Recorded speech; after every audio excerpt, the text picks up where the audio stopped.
What is actually the major advantage of working with soft matter? One of the major advantage, main advantage. It is soft. Small stimuli you can, yes.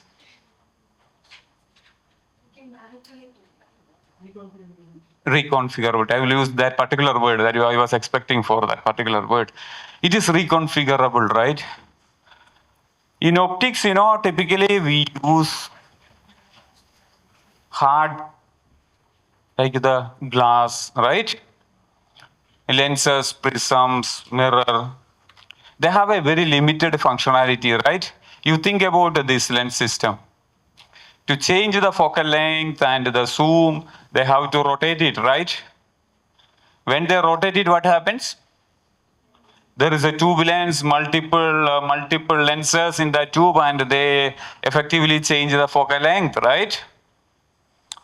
So now imagine you have actually a liquid-based system. Whatever the lens we are saying is the curvature, right? I'm not saying we can substitute this amazing instrument with our liquid-based systems. That is, we are not challenging any other industries, okay? But in certain situations where compactness is, because when we discussed about a portable microfluidic device, which you want to see a biological cell, okay? In a very remote area, you are going to some remote region, okay, where electricity is also not there. It is the reality of our world, right? In India, we have many places where people are struggling, right? And one of the important application of microfluidics is that, right? And your boss is actually really into that, Professor Suman Chakravarti. Oh, in such a situation, okay, we have to compromise a lot of things, okay? Aberration, resolution. Fine. Still, you are able to see that may be good enough, right? And a lot of reconfigurability comes into play. Okay? So that is why soft matter optics is coming into play. So Damien already showed you one of the potential way you can achieve soft matter optics. Can you remember that slide? He showed one slide. He didn't mention it is as a soft matter optics, but he showed the slide. And even in my previous 3 days talk, I showed you multiple slides which shows the optics. He told about optical twosser today? Mentioned? Okay. No. So my PhD was in optical twosser. So, okay. So, no. What is lens?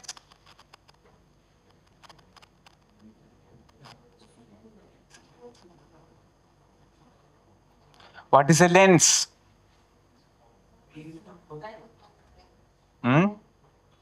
How? So I would say, like, in a basic answer, I will start is, okay, you have a curvature or a gradient in refractive index, which basically directs the light to a certain region. Okay, there are other laws to be followed, like the Fermat's principle, the refraction, reflection, all the things, fine. This is what lens, right? So the curvature decides how short, how far, how big, right? Agree with me or not? So I have shown you a lot of images. Damien also showed you a lot of images of the droplets sitting on the surface, having different contact angles. That's a tunable lens, right? So if we can precisely control the contact angle, we have discussed a lot of ways to do that, right? In the first 2-3 hours, right? That is one way of realizing reconfigurable optical element, right? So we will show you some of the existing methods, then the ongoing work in our lab. Okay? Because all over, think about the reflection as well. Okay? The curvature, then you can make it parabolic, the elliptical, right? So the curvature of the interface matters, right? So this is basically reconfigurable. You perturb the system, then he will deform. Is a living matter, behaves like a living matter, he deforms. You remove the perturbation, it comes back. So the repeatability, you think about a lens, you want to bend it, it will break. Right? And it never comes back, right? But a liquid, it's possible, right? So we can make like, this kind of deformable objects into use. Okay? So with that, let us start. Reconfigurability, and yesterday I used another beautiful word when I jumped to soft matter, slippery surface from a solid surface. What was the word I used? In the connecting slide, you remember I had multiple points listed, right? And I changed the color of one word because in life there is a continuity, right? And tomorrow's talk also you will see again I am changing the meniscus. The story, the fundamental remains same, but we are using it for different applications. That is the advantage. You already have the fundamentals for soft matter already. Now it's up to you. What was my question? Yes, the word. Yeah, I forgot that. Okay. So the word justified the significance of slippery surface compared to the solid counterpart. I think the clue is more than sufficient to self-healing. Suppose you make a scratch to a solid lens. I will not do it here, but suppose you imagine I do there. They will not be happy, because it's not repairable, right? Suppose you do it on a water surface, it comes back. You do it on an oil film. So if they have an oil layer, okay, so then they don't need to worry about this kind of scratches and all, right? Okay, a lot of other technicality exist, but there are attempts to make slippery surface, this kind of things, okay? So with that background, let us start. So whenever we say about optics, we have to appreciate colors in the nature, right? So how colors, what is color? How it's amazing, right? You see blue, red, you just imagine it's a black and white world. For some animals it is like that, but not for us, right? So the color we see in the nature, what are the sources? How it comes?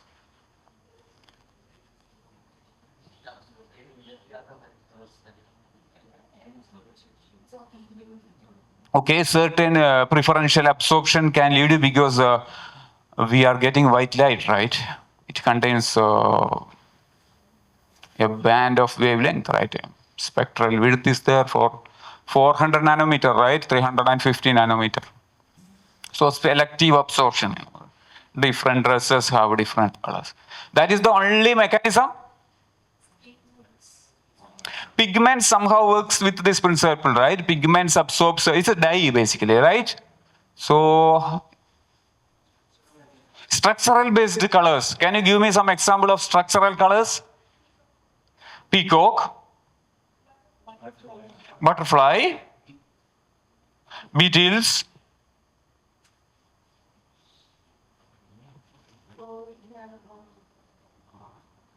gold nanoparticle. Okay, so okay, we will see that with more details. Yes. Quantum dots. We are all scientists, right? We are not human beings. Some people are human beings. They told about peacock. Okay. It's good. Whatever you are saying is good. Very good, because you have good knowledge. But I expect an answer where every day we are seeing. We see blue sky. We see red sky in the evening. And I hope all of us are taking bath. Okay. and use surfactants, soap. Okay? When you use soap, we all do this, right? Then we apply, Anyone observed something? We have these bubbles and, we have to play with the kids. We were all kids, I believe. Right? So then we all play with this, the soap bubble experiment actually, right? Beautiful colors, right? Like Damien told, wow, that's got the point, right? Huh? But how it comes? What is the principle? Because this my surfactant or the water is having no color. But my bubbles are beautiful. But the same water lives in a bucket, or the same surfactant solution I put in a mug having no color. Where the color goes or from where the color comes?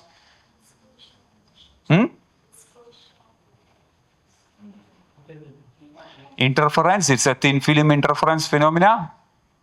Okay, if you want, I can quickly explain what it is. Okay, we haven't reached the first slide. Half an hour is already over, you see. So what happens is basically, soap bubble, you can see, the color here, right? Oh, it's not coming out. So the color, right, here in my glass, right, it's not painting. Most of you have this one, somehow blue, somehow green, right? So all this comes under a category of, thin film interference. Okay? So you have three mediums I would put, okay? So I will make it a bit more larger. Okay, so we have this layer. Soap bubble is basically, if you take the cross section for a very small area, you can consider it as a stripe like that, right? So it's having a thickness of D, okay? And its refractive index I will call N liquid, and N0 for air, and okay, on the other side also let us assume air.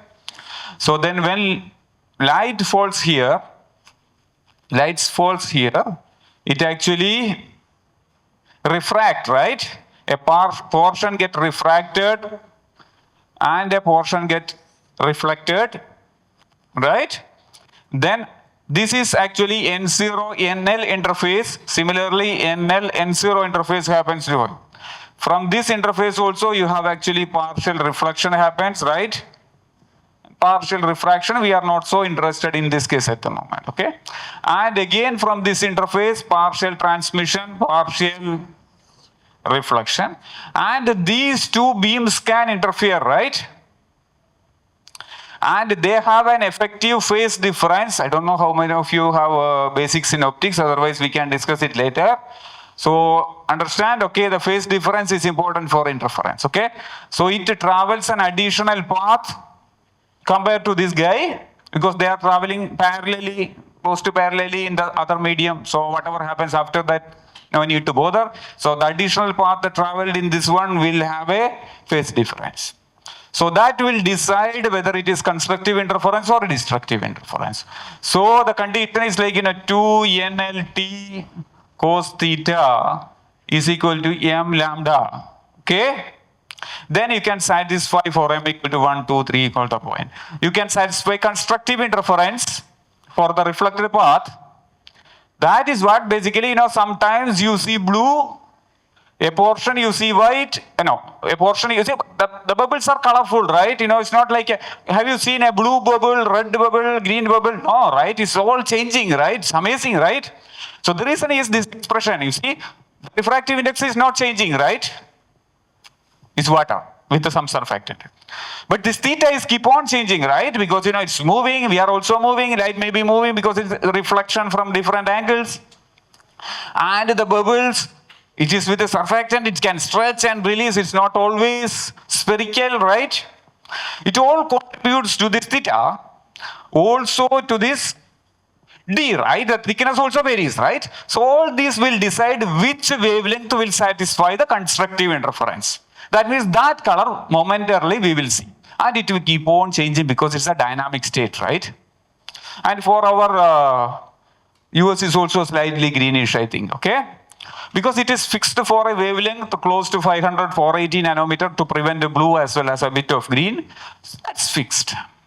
assuming a solid angle or something like this. Okay? So this interference is one source of making beautiful colors in this nature, right? And you remember, you may be knowing, oil film, right? Oil film. Have you seen oil film colors? Otherwise, we will do it outside. Okay? Not in the hall. Okay, so I would say structural color, I will always start with my kid's toy, so bubble. Okay? And explain that, will give you it's like an advanced experiment, and you can see beautiful colors on the lens as well, right? It's anti-reflection coating. It works based on the same principle. It can be full reflection coating, it can be anti-reflection coating. You just need to decide whether to be constructive interference on the reflected path or destructive interference on the reflected path. You just need to know the physics. Accordingly, you adjust the refractive index and the thickness. So this is a beautiful thing, right? Now you think about, you can actually tune one of these parameters. That means, you have a tunable color filter, right? There are works on that. We are not going to discuss that because even with this one, you are able to appreciate that, right? Now comes the rainbow. That is another immediate thing should come to your brain, right? Amazing color, and it happens, if nature blesses only, it happens to us. Artificially, we can make it for sure. Otherwise, there should be a specific combination, the specific angle, 42 degree, you need rain, you need sunlight. The nature is the master, right? So with that, let us start, because the point I wanted to tell you is appreciate nature. When you are in soft matter, we have to be really in nature, and we get inspired and mimic from nature. Okay. Some of the examples you already mentioned: the beetle, the peacock, butterfly. You see the beautiful structures, right? Which causes this interference phenomena, because some are cellulose. Not only that, you have the diffraction phenomena, because diffraction also can lead to colors, right? Because different wavelengths will be spread to different angles, which will give you a beautiful colors, right? So scattering, because the skylight. So in nature, and also the pigments. So in nature, it's actually a combination, I would say. Okay? If you take the butterfly or peacock, not all colors are structural. Some are structural, some are, some birds, when they fly, we see some reflection, greenish, bluish tint, right? They are structural colors. And they do it, why is, okay, if you are really crazy about such things, same category of butterflies, boys and girls have different colors on wings. I usually take a lecture on bio-inspired optics. It's not here, okay? What could be the purpose? Boy is having a different color, girl is having a different color. Why we wear colorful dress?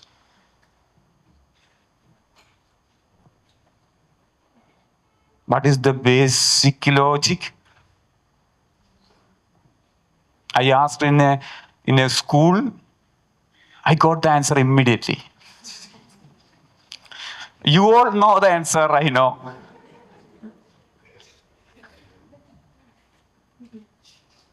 You all know the answer, but you don't want to say. To get attention, to attract, you see. Nothing more than that. Otherwise, let us wear black and white, or completely black or completely white from tomorrow onwards. Or to present ourselves better, right? For what? To present ourselves better is to get attention. What else? So the nature is having that tendency, right? So similarly, animals also, if you are observing animals, the peacock, boy peacock and girl peacock are different, right?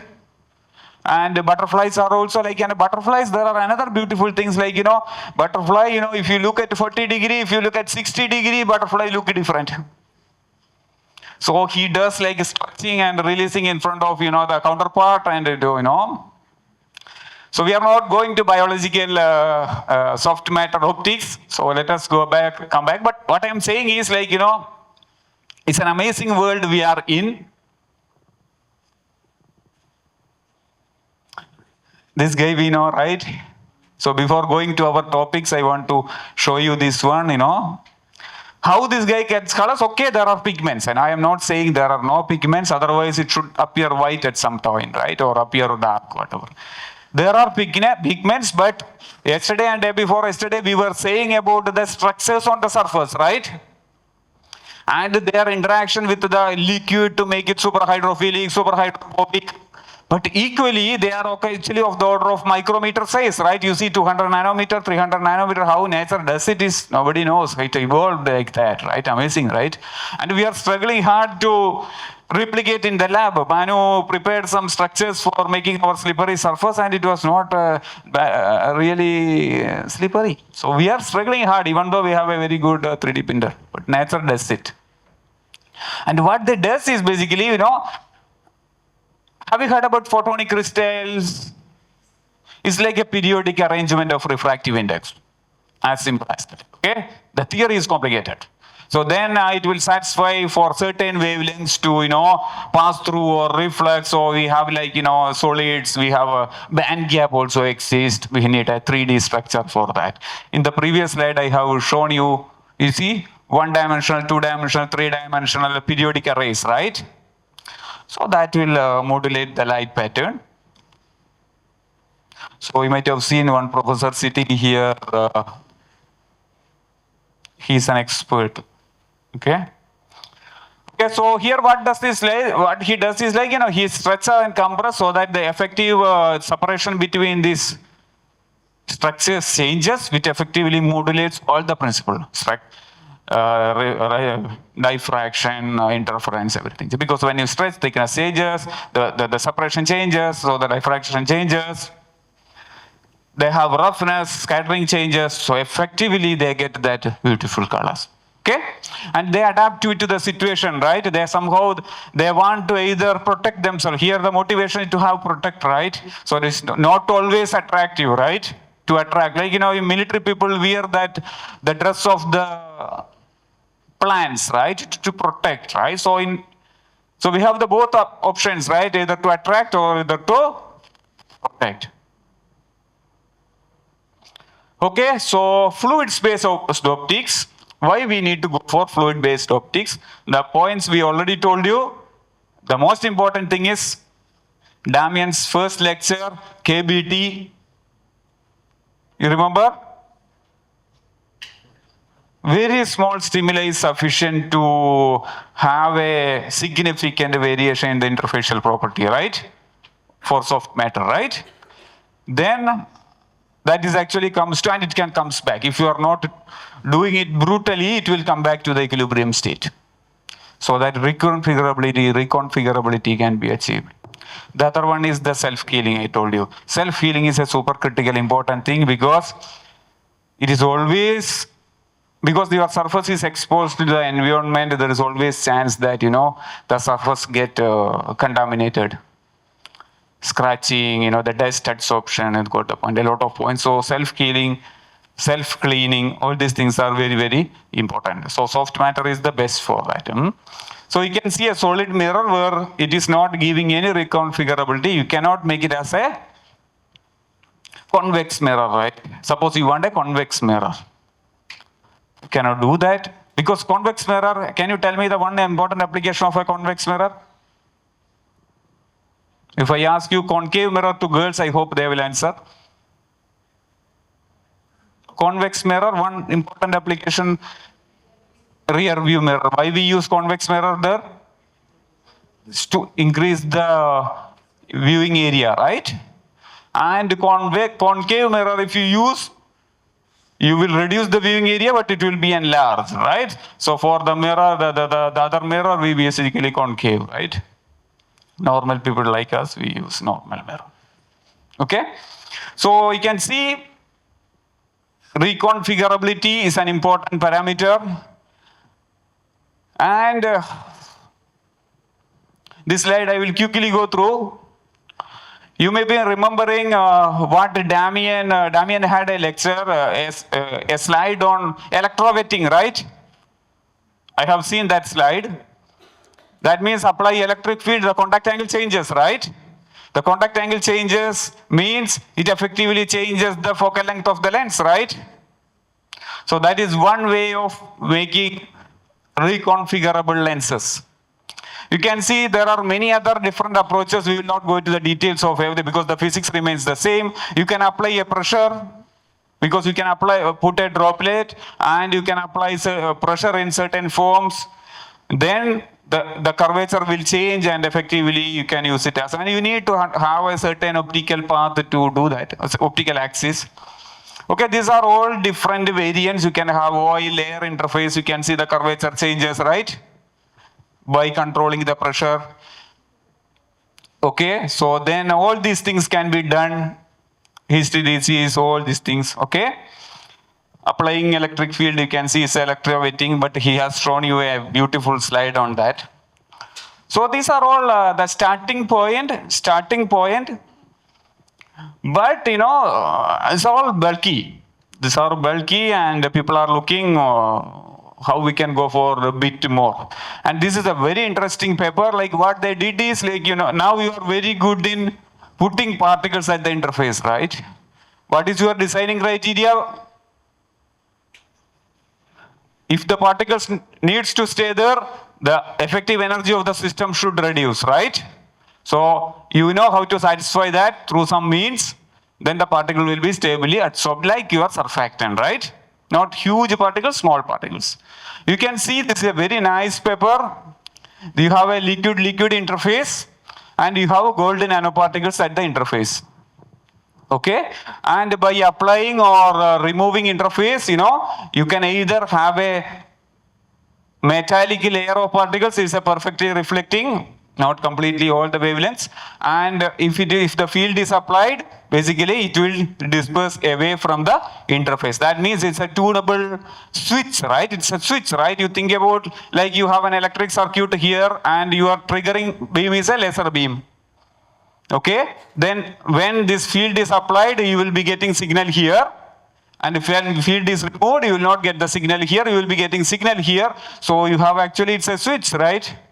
It's a mirror, it's a switch, different ways you can render the system, right?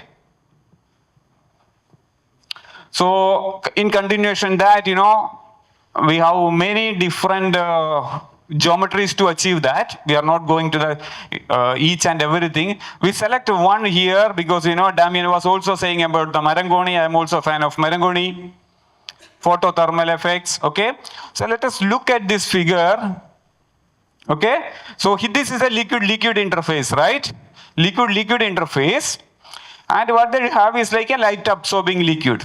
And when the the absorption happens, the local temperature variation happens, right? Which will induce a local variation in the surface tension or interfacial tension, right? Which should induce a flow, right?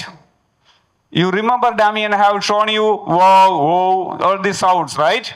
Because of the droplet is coming towards away because of Marangoni effect, right? The same thing will happen here, okay? So, he also mentioned about a confinement. He used the word confinement. I will go slightly deeper into that, okay? So this thickness is really important. We can say in terms of the capillary length, okay? So if the thickness is too high, this will not happen. And if the thickness is small, what happens is you induce an outward flow, okay? But because of the confinement, there is no sufficient space to make a vortex. So that, the liquid should dip in, right? Got the point. That means you can create a hole here, right? And he can create, it's an optical aperture now, right? It's actually a on-off aperture, right? In optics, we use on-off aperture. You may be thinking, why we need to do this? We can buy an aperture, right? The point is, when you go for a compact optical systems, we try to get rid of mechanical systems, right? We can, because these all things can be integrated. We can integrate a small LED to the system is much easier, right? Okay, the response is not so fast compared to the other systems, but you have to compromise that. So with this one, the main problem is this part is absorbing. So that when a shutter, we use it, certain wavelengths will be absorbed here, temperature gradient will be happening again there, right? It's not the ideal situation. Then one of my PhD student, Farsina, she came up with a very interesting approach. This instead of this double layer system, this is a double layer fluid system, right? Let us go for a tri-layer system. Okay? Okay, this is what I told you. Okay, so we have to find out the capillary length, which effectively decides the surface tension and the gravity. And for water, it is 2.7 millimeter. So if you are working with a water-based system, if you want surface tension, you need to be dominated, because Marangoni flow is basically based on surface tension, right? It's better preferably work below that.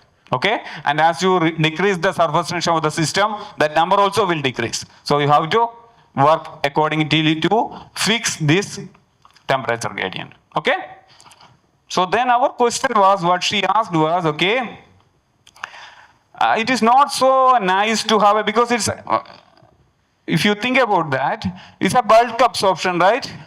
So absorption is happening throughout the bulk, which is not a good thing, because you are losing energy. In addition, your system will come back very slowly, right? Because the whole system is getting absorbed. And that absorption is useless, right? That part. So can we confine the absorption to the interface? I hope the question is clear, right? The motivation is very clear. Instead of this bulk absorption is having problems in optics, because that itself will change because if you have a gradient in temperature, that will change the path also, right? Optical path also. That's how, mirage happens, right? Similarly, the optical beam will bend. That we don't want. So with this inspiration, we tried to go for another geometry. Okay, so we decided to use a tri-layer system: water, gold nanoparticles at the interface, and heptane, another liquid over that.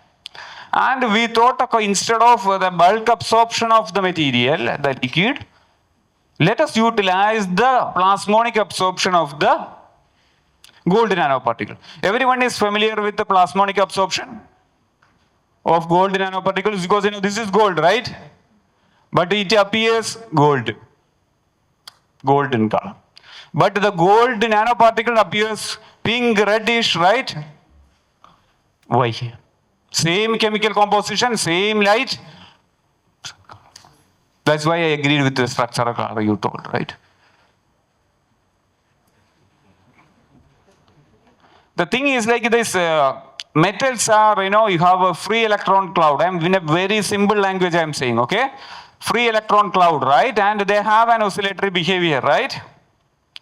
It's not like the random, they have, it's called plasma frequency. And the incoming radiation is actually 10 to the power 14 to 10 to the power 15 hertz for visible wavelength, right? And luckily, when you confine these, the gold nanoparticles or silver nanoparticles, the collective oscillation of this electron cloud on the surface is of the order of this frequency. See, the nature is designed amazingly well, right? And when an incoming frequency and another frequency, these are two oscillatory systems, right? When they start to mingle, a beautiful word is there in the physics, right? Is the resonance, right? Like, you dance, different frequency, it's random, right? But if you are dancing in the same frequency, the system is actually appreciating the whole, right? It will absorb, right? Got the point. So that means when that particular frequency happens, I told you, we have to explain in terms of the polarization and all. We are not going into the details. At least we are saying whenever that matching frequency comes, it gets absorbed.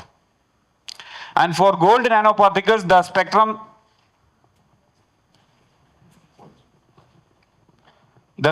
is like this, if it is having lambda on the x-axis and, I would say arbitrary intensity, absorption intensity on you will get something like this with 530 nanometer. So you will be having maximum absorption in the 530 nanometer. So if you use a green light, and a focused green light, that's where the difference between Damien and me comes. Damien is not a big fan of lasers, focusing and all. He used cheap LEDs. Okay? And I go for, because my background is optics. Right? So the point is like if you focus it here, we can actually local heating, right? Because you know the one of the important application of these gold nanoparticles are actually you can make nano heaters, right? That's where in biological applications they use to kill the cells and all, right? Cut the cells. Okay, this is what we did, and here the interest, if it works, we don't know. If it works, you can make a very point hotspot at the interface, then the system won't be happy at all, right? So then let the system behave. That was our hypothesis. And she made a beautiful interface. You can see, you know, we had to do some sort of, because particles was not so happy to go to the interface, then she had to apply a bit of ethanol and the things. So then she made an interface. You can see the color, like a pinkish color, right? You see, even if you shake, it's a tri-layer system which we look from top, okay? This one which we look from top, and you see it's like a really stable, right? Got the point? Even if you shake, they are still, that reflection you can see maintained, right? Got the point? It's really beautiful, stable system she made. Then we went ahead with the optics part. Okay, this is what we did. Okay, we made a nice system, a nice optical arrangement. I told you we have to do some calculations to do this experiment, right? So we know the surface tension, we know the effective capillary length. For water, it will be 2 mm, 2.7 mm. So it is 1.7 mm, okay? So then we decided, okay, we will not keep the system at 1.7 mm, we will keep it at 0.5 mm so that it is significantly lower than the capillary length of the top liquid. Okay, so then here two scenarios will come. Okay, if the thickness H is higher than this 1.7 mm, you can get heated, you can induce the flow, the fall physics will happen there, but it will not lead to the rupturing of this run, right? Because I have a meniscus like this, there is a purpose for keeping this meniscus like this. If it was like this, physics is slightly different. All wettability, you need to know the design. Then, if you do this one at a specific condition, there is the outward flow should lead to dewetting. And if it dewets, the temperature immediately will reduce this part, right? Because the particle also goes away with that liquid interface, right? That means immediately the system will come back to that uniform temperature, so that if you can use it as a shutter, and also you can use this path also as on off. Okay? I hope everyone following that logic. It's very simple, but to get it done took years. Okay. I hope these numbers you appreciate, and this no rupture, layer rupture, all comes from that optimization. Okay. So that heptane she used is not that friendly to us because it's having a bit of volatility which evaporates slightly faster. So, but because of the interfacial energy, we had to take that liquid at that moment. So it's not the ideal liquid, but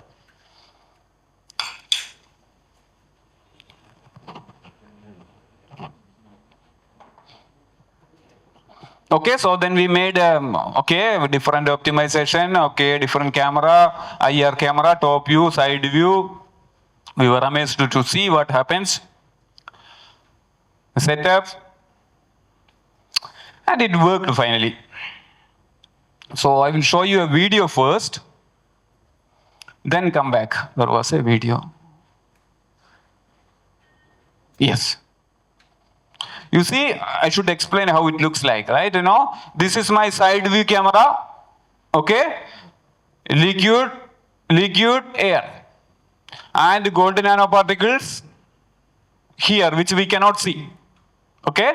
And this I am looking from top. Then you may be thinking, okay, here you can see the presence of the nanoparticles, right? Because they are forming aggregates. Then you may be thinking, why it is not completely coated, right? There is a reason. If it is completely coated, there will be jamming effect. Because when I try to jump it out, the particles cannot move easily, right? there will be a jamming effect that can lead to disruption of the particles because it has to do something, right? So that is why we optimize the, that is why I told you it took some 1 year time to optimize the system to work it working. So particles have sufficient space to move around. They are happy. They don't need to look at the Z axis to motion. You know? They have sufficient place in X and Y. Okay? So let us see these videos.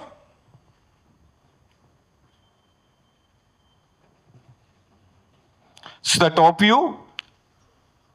Okay? And this is the side view. You see, when I shine the light, you know, I start to see a hole, right? And that hole is actually deviating its rays. You see what is happening is actually the side view of the hole means, you know, there is a meniscus, right? That blocks the light, right? So my experiment works there now, right? Very nicely. And since I'm doing it in a slightly in an inclination, you can see an elliptical spot. That means the system amazingly, that wow effect comes into play, right? It's good. It's not straightforward experiment. Okay? And I have to really appreciate my student Farsina for realizing this one. And when we submitted in optics letters, it was straightforward acceptance. 2-3 weeks time it came online. Okay? Okay, one of the reviewer told, okay, I don't know the practically whether we can use heptane nanoparticle system, but the concept. Because, you know, you can change the liquid, right? Once you have the concept, it works. You can always work with the materials, right? There are chemists, there are people who know much, much better than me. I don't know anything about materials. I just, you know. Even, you know, the way they synthesize and all. Yesterday somebody asked about the computation also, right? I will give it to my students. Whatever I trigger is basically you do this. Okay, this is how it can be done. I'm not an expert of everything, materials, everything I give to them. But it works, finally it works, the hypothesis works well, right? So now the question is, okay, it works, how we can use it? And before that, I will show some characterization which is important. Somebody want to use it because you can see the side view, you have already seen that. And you can see the temperature profile on the right-hand side, right? You see? The temperature profile on the right hand side, and when that temperature suddenly reaches to very high, right? Then the rupturing starts, hole formation starts, right? Then once the hole is formed, the temperature starts to decrease, right? Because that tells you that the golden nanoparticles are, okay, there may be some golden nanoparticles always in the liquid, we cannot say 100%, but their presence is very, very, very less, right? Then the question is, why does that hole remains open? Because I can keep it open until the laser is on. Because when the temperature completely goes back to the other system, then the droplet should come back. Then an oscillatory behavior I should see, right? And we have seen it in the lab. Then what happens is like, you know, some nanoparticles always exist in a very small amount, which actually keeps a very small delta. That is good enough to keep the hole open. We did that estimates also in the paper. You can read that paper. Like a 0.3 degrees or 0.4 degrees. Yeah, 0.2 degrees. You see, there is a number you can see on the bottom right. That the base gradient is sufficient enough to keep it open. Okay? You can see this curve. How? It is not super fast phenomena because, you know, that is what always we have to appreciate. Optical switching using the, you know, the laser induced breakdown and all super fast phenomena. Here we cannot do that. That is the base, the point we have to appreciate. We are not super fast people because we have to do a mechanism. We have to transfer this mechanism to the interface. Interface need to respond to the stimuli, right? It requires time. The plasmonic absorption is a nanoscale phenomena, but the temperature spreading and the systems diffusion, it takes time. Okay, so it's not bad, like, you know, less than 1 second. So if it is an operation which doesn't, even in microscopy, it's a good approach. Because if you are doing fluorescence, if you want to have switch, it's a slow process, right? We are not worried about. Okay, so you can see that temperature graph. There's a beautiful graph. You can see when we shine on Switch on the light, it goes up, then it gets stabilized, you see? Then when we switch off the laser beam, you see there is like a 0.5 to 0.8, then it goes back, right? And once it goes back, it will close. So it's actually like a living, when we do open and closing, this kind of thing. It's a very smart interface. It's the self-healing, right? We rupture using light, we cut the interface using light, and it comes back. Since the coming back is based on the surface tension and interfacial energy, it should be flat, right? Yeah, okay.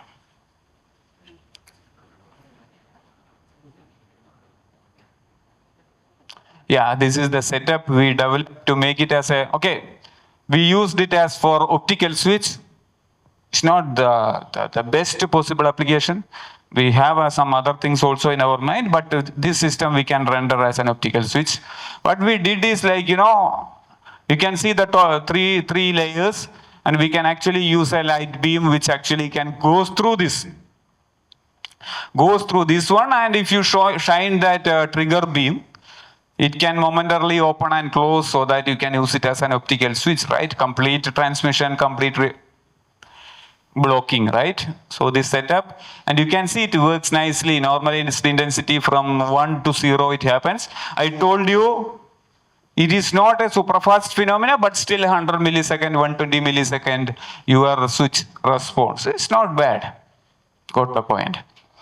And it comes back once and we can see the number of cycles. So you have on state and off state. There are another interesting applications we can think about. We stopped this work temporarily because of that student left, but this can be used for, because this opening and closing because it's a beautiful system, right? Because you have a 3-layer system, and one layer you can open and you can close, right? Yes, you can think about, now you have heard about the different applications of software. You can think about some potential applications which I will not tell at the moment. Okay? So everyone appreciated this plasmonically actuated Softmatter switch. Okay, so then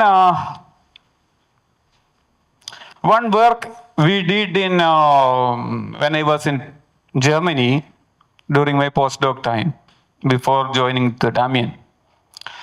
Another interesting work we did, I would just quickly show you because time is already 1 hour. A material in terms of its optical, the transmission property, it can exist in different states, right? What are the different states? I can take a glass piece and I can see you, right? And it's transparent, right? Light goes through and it obeys your Snell's law, all the possible laws, he agrees, right? So the image formation is a straightforward thing for me, right? But in bathrooms, light goes through. Bathrooms or in certain windows, your boss office, so that guy sits inside, but you cannot see him, right? Right? Even in my office, it's like that, okay? Light goes through, right? But I cannot see. What is that state called? No. Opaque means it blocks. Translucent. So this was our question, you have opaque. I got all the 3 words I wanted to hear, okay? Transparent and the translucent. So whether the same material can exhibit all these 3 states. It's very interesting then, right? We can use it for imaging. We can use it as a window for taking baths.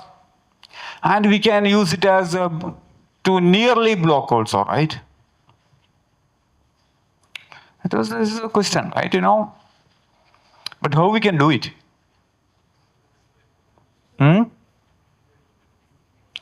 Tuning the refractive index, you take a material glass. You take one material, okay? What you told is correct. That's what I am going to show. Okay? But you think about one material. tuning the refractive index. What is the way to tune the material with a refractive index? Okay, before that, refractive index, what is the definition of refractive index? Standard definition is velocity of light in vacuum divided by in media. Not as simple as that, okay? Just appreciate that it's not an optics class, so we are not going to detail. There are for more details, more depth discussion required. Okay, let us come back. Changing refractive index, right? Changing refractive index, you think about a glass plate, how you can change the refractive index?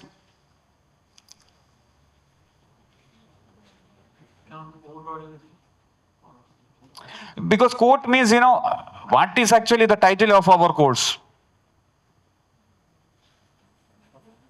Soft matter, not only that. Soft matter in physics, biology, chemistry, material science, all these things after that.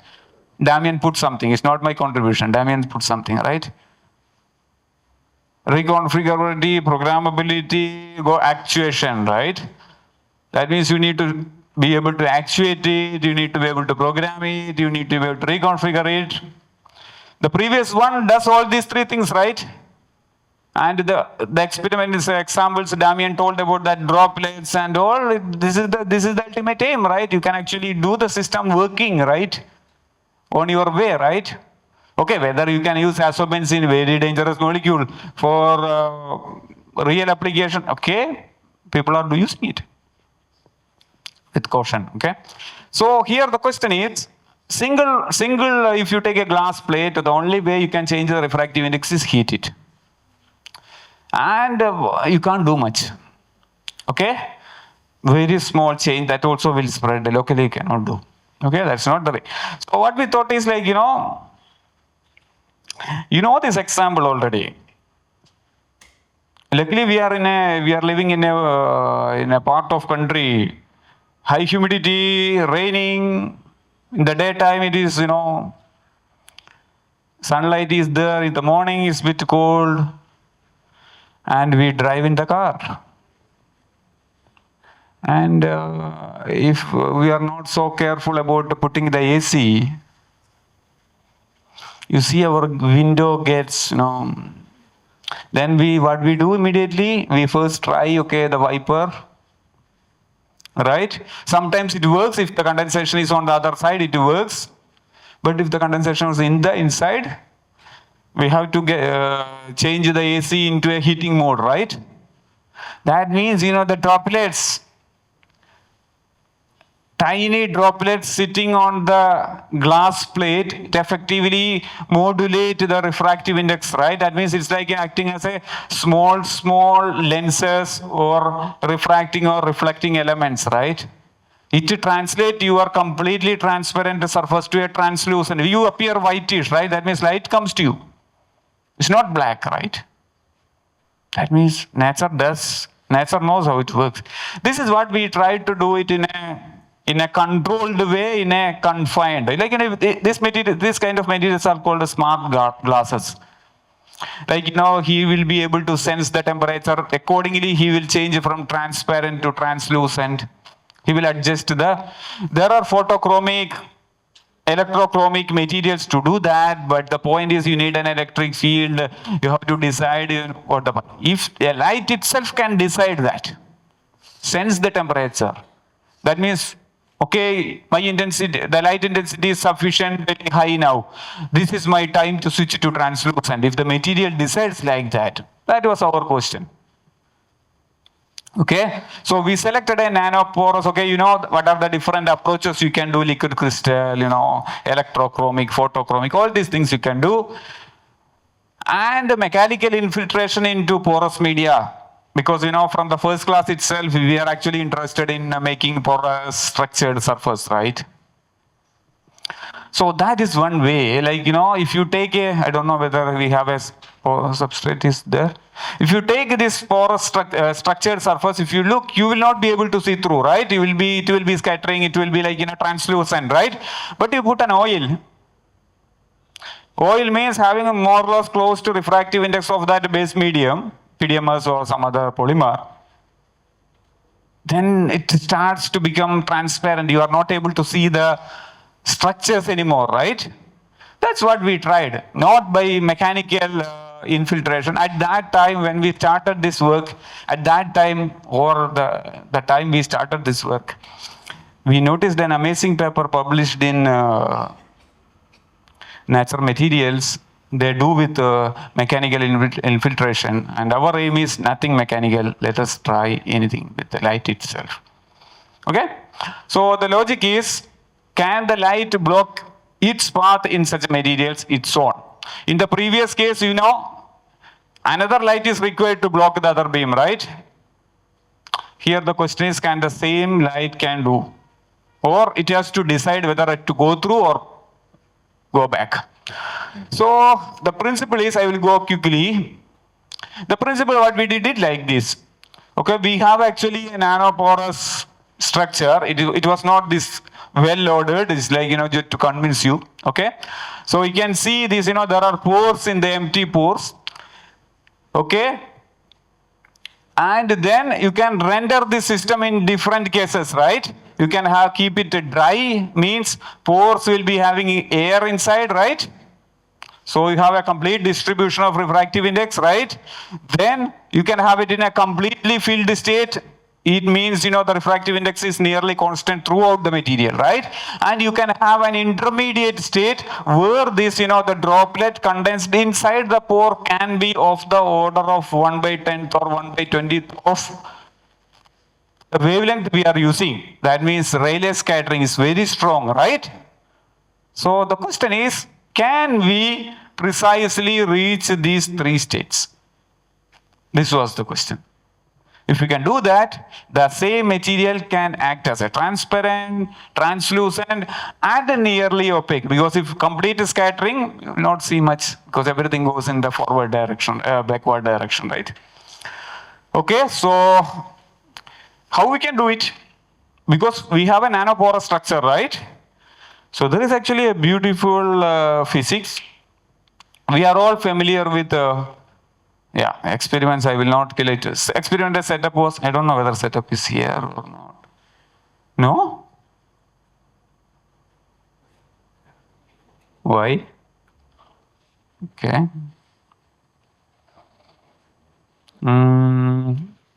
I want to see that setup because it's not that easy to realize. Okay. So after explaining the principle, I will search for the paper. Okay. Why it is not here? Okay. Okay. The principle lies this. Okay. So we all know capillary condensation, right? When the vapor pressure increases, it can get condensed on cold surfaces. Right? So now we think about capillaries. Very small, nano channel expert is sitting here. So we have actually nano or micro channels.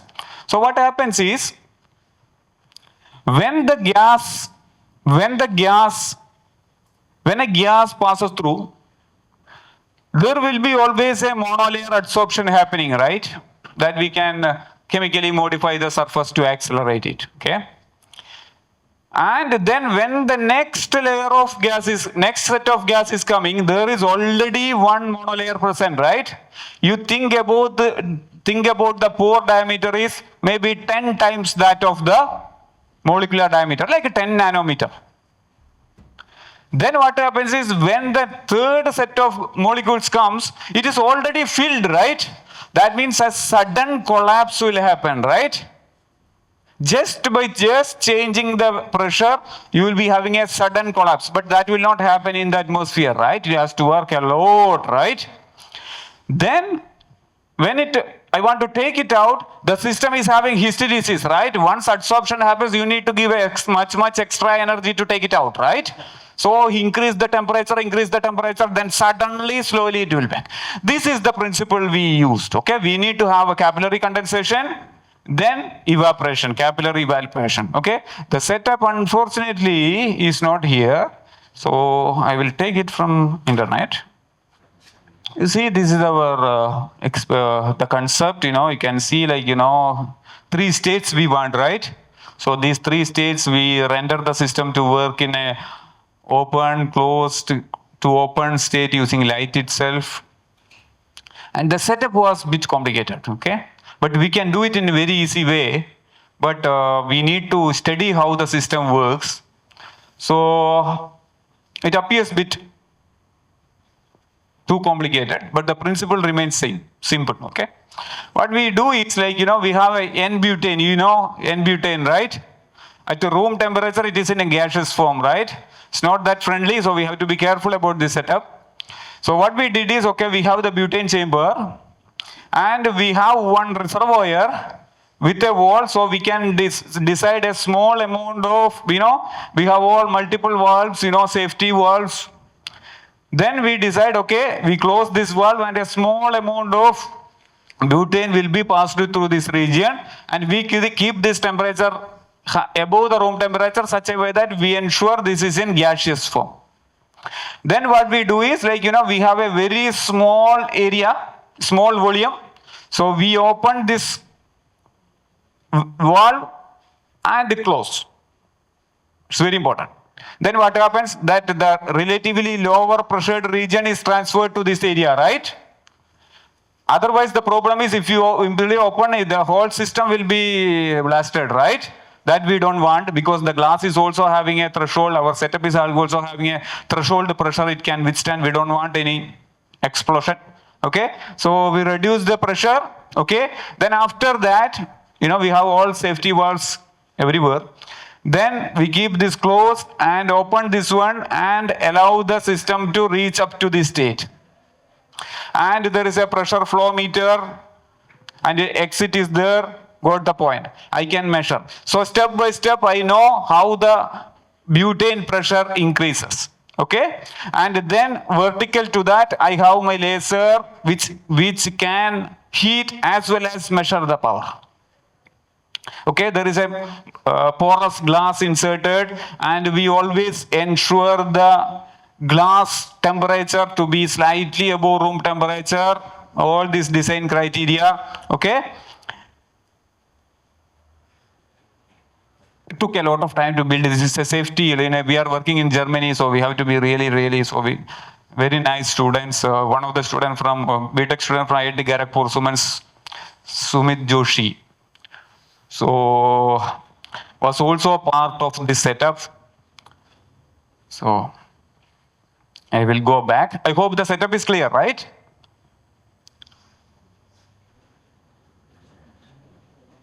You see, this Sumit Joshi was from Suman's lab. They have the DAD fellowship, right? Okay, so we go back. Okay, so let us quickly finish already. Okay, so you remember this capillary condensation, a very beautiful thing. Okay, then we have this setup. All other parts we explained. This is what we got. So what we did is, we kept the temperature of the glass well below, so to accelerate the condensation. And if you don't want that, you can keep the temperature high. So we did it at a very different temperature. And you can see, this is the graph, did it at a different temperature and normalized with that critical, the saturated pressure it has. The whole graph boils down to the same graph, right? That means the physics is amazing, right? We did it independently for different pressures, different temperature, but we know when we normalize, the whole graph collapses into single graph. So we were so happy because my boss is also a physicist, I am also a physicist, so happy to see the collapse. But when we looked at the y-axis, we were not so happy because we spent a lot of money, a lot of time, beautiful physics. But y-axis is not so promising, right? Because the variation is from 0.8 to 1 only. That means if you have 1 milliwatt laser, okay, 0.8 to 1, why we spend this much money to do that? You can insert a glass plate to get it done, right? So that was a bit depressing at that state. Then you see an accidental observation. I kept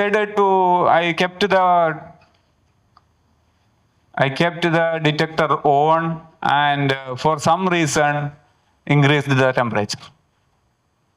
So that means this is capillary condensation, right? What I are seeing is capillary condensation. And why this dip happens? Initially it was in a translucent state, right? Light will go through maximum, but as the small nucleation sites happening inside, the scattering will dominate. Suddenly there will be a critical region where the nucleation site will be more or less to the 1/10th of lambda, maximum scattering. Then it goes to the filling state. So transparent to low transmitting to a translucent to low transmitting to transparent state. This is the transmitted. This is what we expected. This is what we want. But the magnitude is less. But then we did the evaporation. You see, this is amazing, right? Because now I can go up to 0.1 to 1. That means almost 100%, right? You know, if you have 1 milliwatt laser beam, when I block it is 0.1 milliwatt, that is near to opaque, right? That means the whole three states, translucent, opaque, nearly opaque, okay? Nearly opaque and a transparent state I can achieve, right? Why it is so? Why during evaporation I have more control?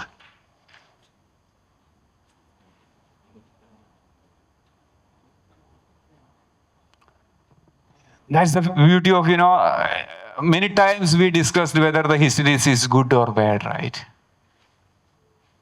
Here hysteresis comes as good, right?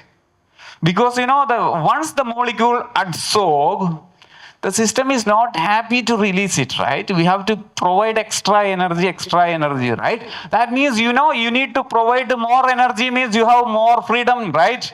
If everyone releases at the same time, you have very less controllability, right? You got the point. So you have to increase the temperature, you see. Initially, you remember everything happens in a very small temperature window, right? Now you have a temperature window of, you see, the transmission starts from 8 to 16 or 17 degree. That means close to 10 degree. That means you can even keep it at this stage, right? At 9 degree, I know how much is the transparency of my system. This is because of the hysteresis of the system. Because you need to provide additional energy. That's the meaning, right? You have to break the friction, right? Overcome the friction. You have to provide additional energy. That gives us the controllability. Got the point?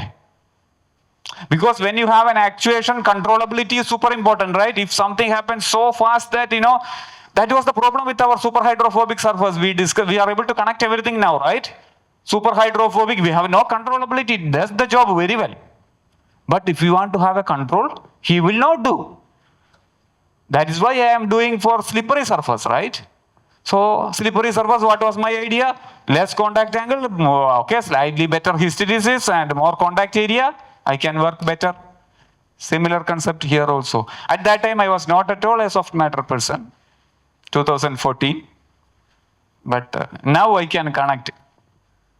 Okay? Because these were a lot of optics setup involved. Okay, I hope everyone appreciate that. And then we can do many interesting things like, very nice curve, on, off. You can even block it here, I can keep it open to closed. All these things you can do because I told you have a decent temperature window with which we can work. And a pulsate illumination also will do. Okay, if you are creative, we can do many things. Okay, so many approaches we discussed, right? How nature does with the particles, all these things we discussed. Then how with the droplets, electroweighting, all the things we discussed from the last 3 lectures and connected, right? Then 2 specific cases, recent developments, right? So these are all beauty of soft matter, right? Soft systems, where hard systems cannot do this kind of jobs. Because here all the things, reconfigurability is there, self-healing is there, because it gets filled automatically, right? Because that is the beauty, because you shine the light, because we are keeping at a situation where saturated pressure region. You shine the light and locally increase the temperature. That means there only evaporation happens. And when I switch off the laser, the whole surrounding is having sufficient molecules to fill again. It goes back. So the system I am slightly perturbing and it comes back. Slightly out of equilibrium and within the harmonic regime. Okay? So with that, okay, it's already good amount of time. Thank you. Any questions? Thank you, sir, for the interesting talk. So now time for questions. No questions? So in the oil water experiment, First one. It's not oil, okay? Say water oil, okay? the nanoparticles are soluble in dispersed in water solvent, right? So what we did is, that was the first point. If you add water nanoparticle directly to water, they like to stay in water. Yeah. Then what we did is, we take a bit of ethanol and disperse nanoparticle in ethanol. And when you try to release that in water, because of the density difference, it tries to. It's a momentarily phenomenon. But it takes the particles towards up.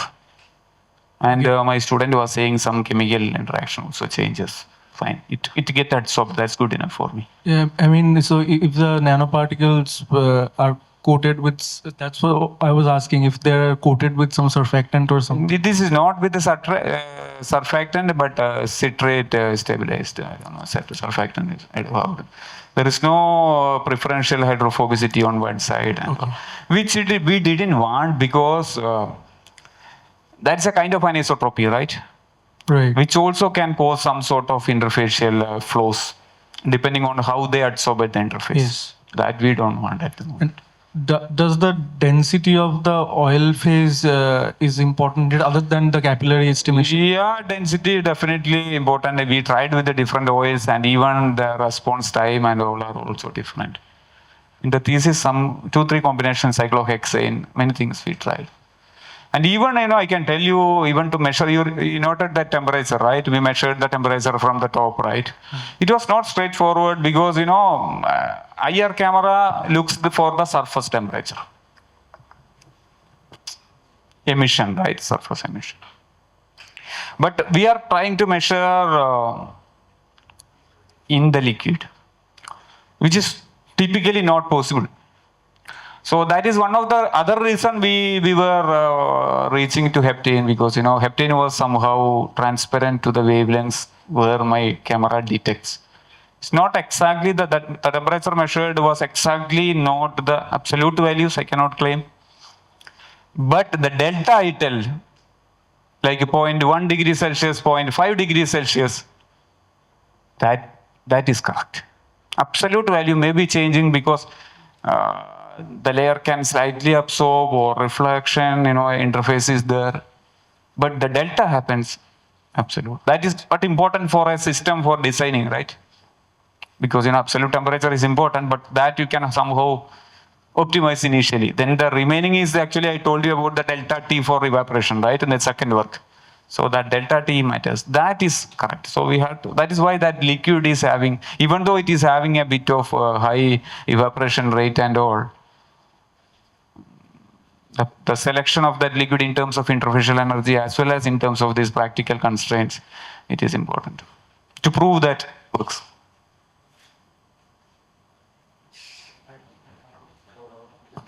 Yeah. So I think when the laser was shined on the interface, the gold particles were moving away from that spot. Yes. And in a not similar system, but one of your papers with the gold particles, when on the drop, if the laser was shined, the particles were going towards that spot, right? Yeah, that is the beauty of our Softmatter system, right? Damien also showed wow, right? One is coming towards, one is going away, right? So it depends on how you trigger. I can tell you, this is depending on where you look. Okay? It's a very good question. Thank you.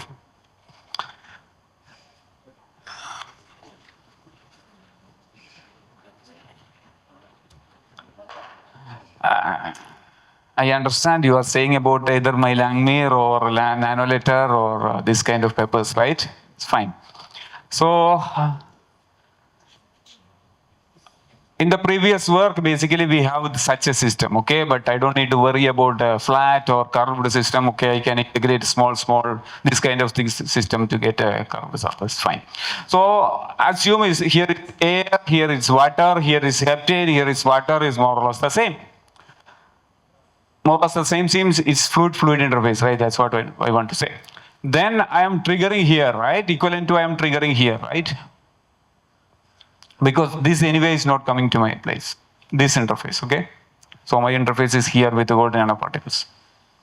So then what happens when I do here? The temperature is T1 initially, it becomes T2, where T2 is greater than T1, right? Then the surface tension decreases because it's an inverse relation. Then what happens is system is happy because surface tension is like, when temperature is you pull together it and it is in equilibrated, and one region is like, for Onam, we play that in a tug of war, right? It is in an equilibrium position, right? Now I change the temperature locally means then now I am reducing surface tension, outward flow. And if I increase the tension, so that inward flow, this is equivalent to your Marangoni flow we were discussing, right? So if I increase the temperature here, outward flow. So that means on the interface, it is outward. Got the point? Here I am looking at the interface. And the paper you read, using this flow. Because my drop height initially is well above my capillary length or close to the capillary length where vortex can be generated. So this flow is actually because out on the surface it is an outward nature. If you look from the microscope, you will see inward. So that is an indication. If you see in microscope an inward, it somehow tells you that, okay, there is one. It need not be because, locally the temperature increase can induce a flow like this because it's a local evaporation also. That also will fool you. If you look at the microscope, it will also appear like this. So to prove that, basically we have to do some sort of particle image velocimetry or particle streak velocimetry that is there in the paper. You can put some tiny hydrophobic particles on the surface and you see whether it is going away or in. If they are going away, it is Marangoni. If they are coming in, it is due to your heating. So these different possibilities you have to optimize. That is why in that paper, if you have read the numbers and all, delta T is 10 degrees, 15 degrees, because that means room temperature here is around 24, 25 degree. So this 10, 15 degrees, 40 degree means still well within the evaporation, and we are luckily in a humid situation. So within that 40 degrees, the dominating body is my Marangoni flow. We proved that in paper with the streak, very nice streaks. Maybe I will show you tomorrow. That's it. Maybe Damian also will tell something about patterning tomorrow. And I will be saying something about the droplets, self-assembly, Sirius effect, and all tomorrow. So we are about to, close to 75% of our course is almost done, right? We know it is a bit hectic, but I hope you are getting a flavor of beauty of soft matter, inside as well as outside. Okay, with that, let's go for lunch. Any questions? I'm happy. Because afternoon session, lab session, I may not be fully available today.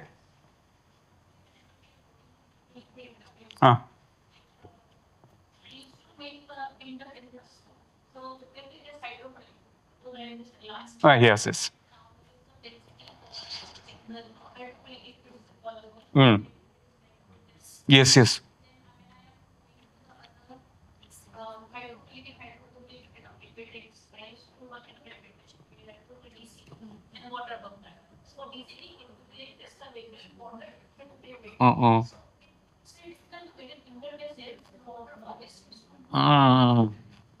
That's a very good point. I will go back to my figure. Yeah, that is why, I told you Farsina took some good amount of time to get to this result time, right? Because even putting that heptane on that, it was making all droplets. So she was smart. You can also follow the same logic. So you have to functionalize the container. Because, you need to get that meniscus, right? So you measure the interfacial energy. And where is that figure? Yes. So you have to decide, okay, here this meniscus, here this meniscus. If here this meniscus, the situation is more problematic because, difficult to open. Got the point. And if here it is hydrophobic, it will make two droplets. That means a ring will be forming. It will not come back. So the design of this meniscus is super important. So she did a functionalization to do that. Yeah, hydrophobic coating so that the water will be forming a kind of hydrophobic. But the point, one more thing you have to look is, this is not water-air interface. This is water heptane interface. It need to be looking like a phobic. So the contact angle, we cannot simply say it's like for water hydrophobic.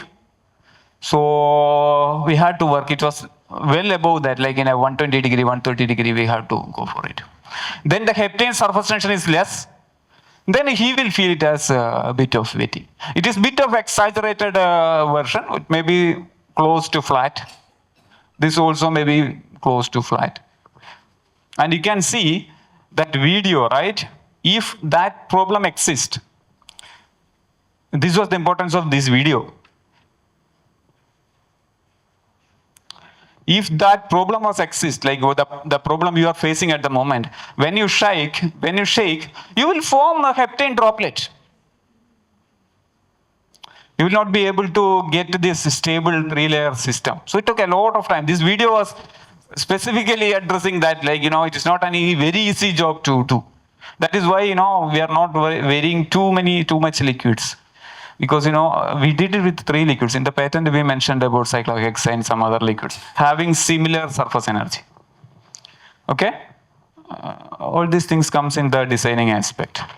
And sometimes, you may need to work in such a way that the interface where the other liquid have a specific functionalization and the other part may have other special functionalization, so that then your system will be having more confined effect.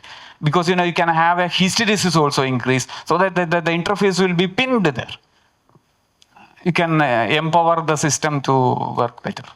These are all possibilities. But we did it blankly, satisfying both the conditions nearly okay. But otherwise, as told, we will get a ring of particles, not particles, ring like kind of shape. This one, it can go in either direction. So reconfigurability is not there.